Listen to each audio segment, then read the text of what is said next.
कबाड गल्ली येथे जाधव आणि देशपांडे यांचा वैयक्तिक वाद झाला होता, परंतु काही लोकांनी त्याला जातीतला वाद किंवा पक्षीय वाद असं स्वरूप दिल्यामुळे आणि दोन्ही बाजूला एकमेकांच्या क्रॉस कंप्लेंट तिथं शहर पोलीस स्टेशनला असल्याने त्याचा योग्य तपास सुरू होता। परंतु काही लोकांनी आज निवेदन इथं देऊन पक्षीय किंवा जातीतला वाद आहे असं बाहेर चित्र रंगवण्यात आलं, परंतु वस्तुस्थिती तशी नाही।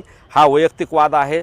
बोरचा दुरुस्ती करणे किंवा कचरा टाकणे याच्यावरून तो वाद होता। आजी माजी नगरसेवकातला तो वाद आहे, तो पक्षीय नाही, जातीय नाही, परंतु तसं स्वरूप देऊन समाजातली शांतता कुणी भंग करू नये, दोन्ही बाजूने शांततेने घ्यावं, दोन्ही बाजूने कुणी आंदोलनाची भाषा करू नये। डॉक्टर योगेश क्षीरसागर यांनी आंदोलनाची भाषा केलेली आहे। आंदोलन सगळ्याला करता येतात, परंतु त्यांनी आणि सगळ्या दोन्ही बाजूंनी सामंजस्याने हे प्रकरण मिटवावं किंवा जे काय व्हायचं ते कायदेशीर बाबीने व्हावं। परंतु असं जाती धर्मातलं वाद किंवा पक्षीय वाद असा नसताना त्याला तसं स्वरूप कुणी देत असेल तर ते अत्यंत चुकीचं आहे। त्यामुळे यात SP साहेबांनी लक्ष घालावं आणि वस्तुस्थिती समोर आणावी आणि योग्य ती कारवाई करावी, हे निवेदन इथं आज सगळ्यांनी दिले। अशोकांना असतील किंवा आपले विनोद चव्हाण यांनी फोन केले होते आम्हाला, आणि बाकीचे मग आप्पा असतील, आपले मेटे साहेब आहेत, हे सगळे काळे साहेब आहेत, सगळ्या जाती धर्मातले लोक येतात इथं।